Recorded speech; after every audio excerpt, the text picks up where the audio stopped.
Assalamualaikum warahmatullahi wabarakatuh. Kami dari kelompok 5 akan mempresentasikan mengenai materi akuntansi perilaku yang diampu oleh Bu Sutri Handayani, SEMAK. Di sini kami akan mempresentasikan mengenai aspek keperilakuan pada persyaratan pelaporan. Sebelum kami memulai presentasi tersebut, izinkan kami untuk memperkenalkan diri kami masing-masing.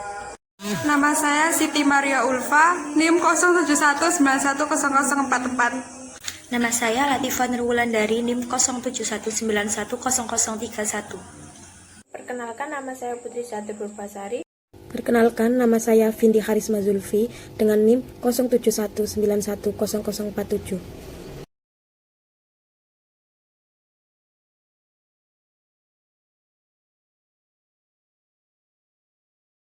Ini akan menjelaskan tentang syarat-syarat pelaporan. Yang pertama, dunia saat ini penuh dengan persyaratan untuk melaporkan informasi kepada orang lain tentang siapa atau apa kita ini.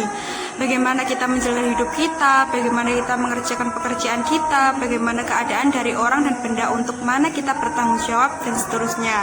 Nah, hal-hal ini pada umumnya disebut sebagai persyaratan pelaporan, meskipun beberapa di antaranya mungkin tidak dapat dipaksakan. Yang kedua, intisari dari proses akuntansi adalah komunikasi atas informasi yang memiliki implikasi keuangan atau manajemen. Karena pengumpulan dan pelaporan informasi mengonsumsi sumber daya. Biasanya hal tersebut tidak dilakukan secara sukarela kecuali pelapor yakin bahwa hal ini akan mempengaruhi si penerima untuk berperilaku sebagaimana yang diinginkan oleh pelapor. Selanjutnya, bagaimana persyaratan pelaporan mempengaruhi perilaku? Yang pertama yaitu antisipasi penggunaan informasi. Pengirim menggunakan persyaratan pelaporan itu sendiri bersama-sama dengan informasi lainnya untuk mengantisipasi bagaimana penerima akan bereaksi terhadap informasi yang dilaporkan. Karena orang pada umumnya bereaksi dengan cara-cara yang berbeda, yakin akan mengarah pada hasil yang mereka inginkan. Pengirim informasi tersebut mencoba untuk menyimpulkan bagaimana penerima informasi akan menggunakan dan bereaksi terhadap informasi yang disediakan. Yang kedua, prediksi si pengirim mengenai penggunaan si pemakai.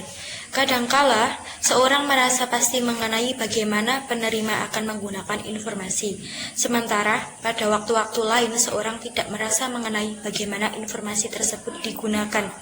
Jika setiap orang selalu jelas dan jujur mengenai bagaimana mereka akan menggunakan informasi yang dilaporkan, maka akan terdapat lebih sedikit masalah.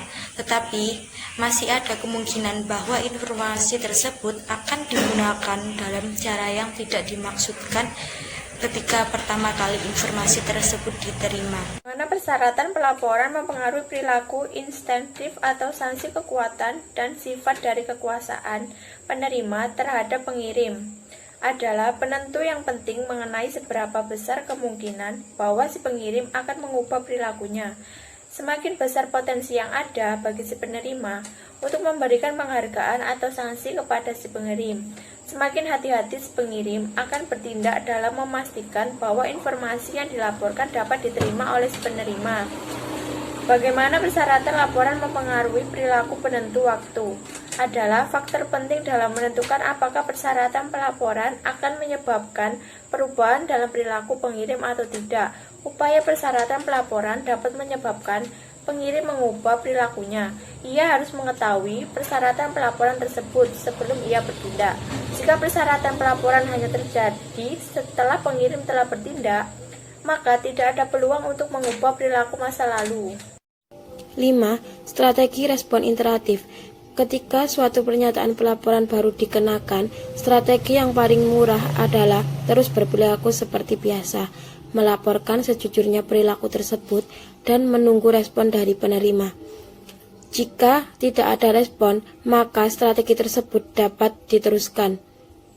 Umpan balik negatif dari penerima yang mengindikasikan bahwa perilaku yang dilaporkan tidak diinginkan, memperbaiki estimasi pengiriman mengenai perilaku apa yang diinginkan oleh penerima dan bagaimana ia akan merespon. 6. Pengaruh perhatian. Dampak mengarahkan perhatian dapat dianggap sebagai dampak dari pencatatan dan bukannya dampak dari pelaporan informasi, karena dampak tersebut timbul dari kepentingan pengiriman itu sendiri dan tidak tergantung pada informasi yang dilaporkan kepada siapapun. Dampak dari persyaratan pelaporan. 1. Akuntansi keuangan. Adanya badan-badan yang berwenang dalam akuntansi keuangan seperti SEC, FASB, GAAP. Beberapa prinsip akuntansi diterapkan setelah diperdebatkan terlebih dahulu mengenai dampak penerapannya. 2. Akuntansi perpajakan. Akuntansi perpajakan adalah bidang yang sangat sensitif dalam kaitannya dalam persyaratan pelaporan. Dampak dari persyaratan pelaporan. 3. Akuntansi manajerial. Hanya terdapat sedikit data akuntansi manajemen yang tersedia bagi publik karena jarang dilaporkan di luar organisasi bersangkutan. 4. Akuntansi sosial. Akuntansi sosial eksternal masih bersifat sukarela dan menimbulkan banyak konflik dengan kinerja perusahaan. Penilaian dampak terhadap pengirim informasi. Terdapat cara untuk menilai dampak dari persyaratan pelaporan terhadap pengirim informasi. 1. Pengambilan keputusan deduktif yang melibatkan pemikiran secara hati-hati mengenai bagaimana persyaratan pelaporan akan berinteraksi dengan kekuatan-kekuatan motivasional lainnya guna membentuk perilaku manajer. Teknik ini sebaiknya selalu digunakan sebelum melakukan suatu persyaratan pelaporan.